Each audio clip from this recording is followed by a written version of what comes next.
Dominus vobiscum, sequentia sancti Evangelii secundum Matteum.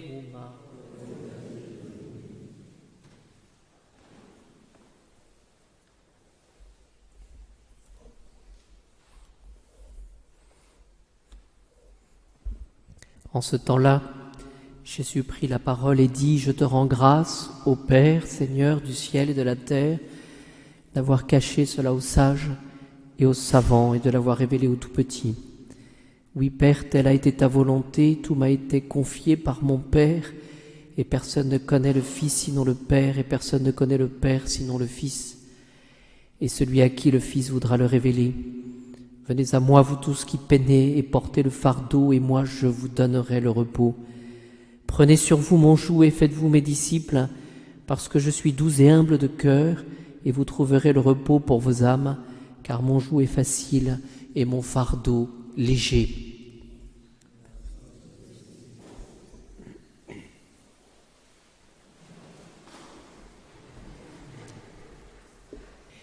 Nous fêtons aujourd'hui Sainte Marguerite Marie Alacoque. Alors c'est un nom qu'on retient souvent quand on est au catéchisme, parce que ça s'appelait Alacoque, on le retient. 1647-1690. Voilà, c'est la Bourgogne, et elle est décédée donc en 1690 après le monial. Nous le savons, elle a été choisie par Jésus pour être l'instrument du Sacré-Cœur, faire connaître finalement le Sacré-Cœur, mais faire connaître ce que représente le Sacré-Cœur, l'amour du bon Dieu, l'amour de Jésus, son Fils, pour chacun de nous. Alors comment entrer dans le mystère finalement de cet amour ? Eh bien, nous l'avons dans cette lettre de saint Paul aux Éphésiens. Saint Paul demande que nous comprenions cet amour du Christ et que nous puissions comprendre quelle est la largeur, la longueur, la hauteur et la profondeur de la charité du Christ. Et pour essayer de comprendre un peu cette réalité de l'amour dans toutes ses dimensions, nous pouvons tous déposer ce soir, pour cette messe, bien cet amour humain qu'il est difficile finalement de pratiquer. Souvent on dit qu'on aime, on le dit, mais est-ce qu'on le fait ? Que ce soit l'amour pour un époux, pour une épouse, que ce soit l'amour qu'une âme consacrée va donner pour le Seigneur, est-ce que finalement nous ne sentons pas notre impuissance à aimer ? Quelle est la largeur, la longueur, la hauteur et la profondeur, et connaître la charité du Christ. Donc déposons un petit peu toutes nos imperfections, cette impuissance que nous avons, finalement ces tentations d'égoïsme que nous connaissons, pour puiser dans celui qui est l'amour même, celui qui est le prototype finalement, celui qui nous donne l'amour, ou pour redire finalement ce que dit Jésus, pour celui qui nous a aimés en premier et pour nous permettre ensuite d'aimer à notre tour, eh bien demandons-le ce soir tout spécialement au Sacré-Cœur et puis à Sainte Marguerite Marie Alacoque.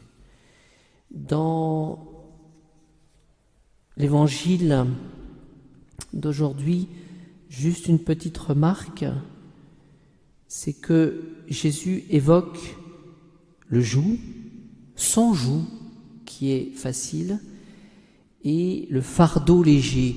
Et cela introduit dans cette réalité de l'amour tel que nous le vivons, cette réalité du sacrifice. Voilà. Parce que finalement, pour aimer comme il faut, pour vivre de l'amour, il y a, parce que nous sommes blessés, parce que nous avons finalement cette liberté, ce mauvais usage de la liberté, bien cette tentation bien de falsifier finalement ce que c'est que véritablement l'amour. Nous avons cette tentation finalement de mal aimer. Oui. Et donc il y a cette part de sacrifice. Quand on voit je célébrais ce matin la messe donc au Sacré-Cœur, comme chaque lundi, et dans la sacristie, quand on a achevé sa messe, on a dans la sacristie, devant le chasublier, on a une grande représentation du cœur de Jésus, et avec le sang et l'eau, ces deux gouttes, le sang et l'eau qui sortent du cœur. C'est-à-dire que finalement, ce cœur, tel qu'il a été montré et révélé dans l'Évangile, il est ouvert. Ce cœur, il a été transpercé par la lance. Voilà. Et c'est cette part de sacrifice qui est là pour nous aider justement à mieux aimer, à intégrer ce don de nous-mêmes que nous pouvons faire. Alors, quelques principes, quelques réflexions sur Sainte Marguerite Marie Alacoque. Elle est l'apôtre du Sacré-Cœur. Plus exactement, elle est la confidente du Sacré-Cœur.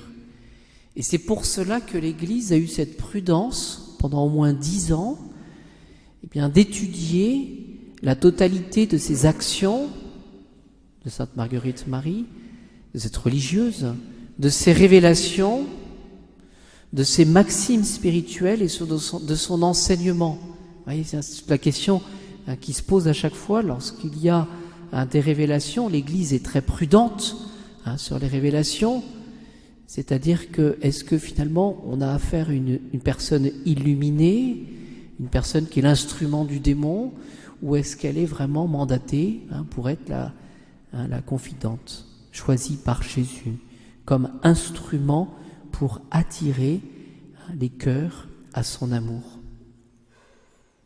Le premier principe que nous pouvons retenir de Sainte Marguerite Marie, c'est que cette religieuse avait un amour tout spécial de l'oraison et de la Sainte Eucharistie. Sainte Marguerite Marie aimait passer le plus de temps possible devant le Saint-Sacrement, où, dit-elle, son cœur est comme son centre, dans son centre. C'est-à-dire qu'il y a dans l'oraison ce cœur à cœur, cette transmission de l'amour, ce que nous retrouvons dans ces paroles de Saint Luc au chapitre 12, verset 49. Jésus s'est écrié « Je suis venu allumer un feu sur la terre », et c'est le feu de l'amour. Et je veux, dit Jésus, que tu me serves d'instrument pour attirer des cœurs à mon amour. Et pour ce faire, et c'est ma conclusion pour aujourd'hui, c'est que pour être cet instrument et faire connaître cet amour de Jésus, le faire réaliser dans les âmes, eh bien Jésus va demander à Marguerite Marie son cœur, pour ne pas tomber dans du sentimentalisme. Que disait Jean-Paul II par rapport au cœur? Le cœur, c'est le foyer central de la conversion, où vraiment on comprend cette réalité de l'amour, de la conversion ou du refus de Dieu. C'est le lieu, disait-il, le plus intime de notre personne, où le Seigneur veut faire sa demeure. Est-ce que j'ai ouvert mon cœur? Ou à contrario, lorsqu'une personne dit qu'elle aime et qu'elle est en colère pour les circonstances de la vie, bien souvent il y a des amertumes, mais qui sortent du cœur et qui montrent que les choses ne sont pas totalement pardonnées. Jean-Paul II dit que le cœur, c'est le lieu du oui sans réserve, qu'il attend de notre liberté. Est-ce que je suis capable d'aimer? Est-ce que je veux aimer? Est-ce que je connais cet amour de Jésus?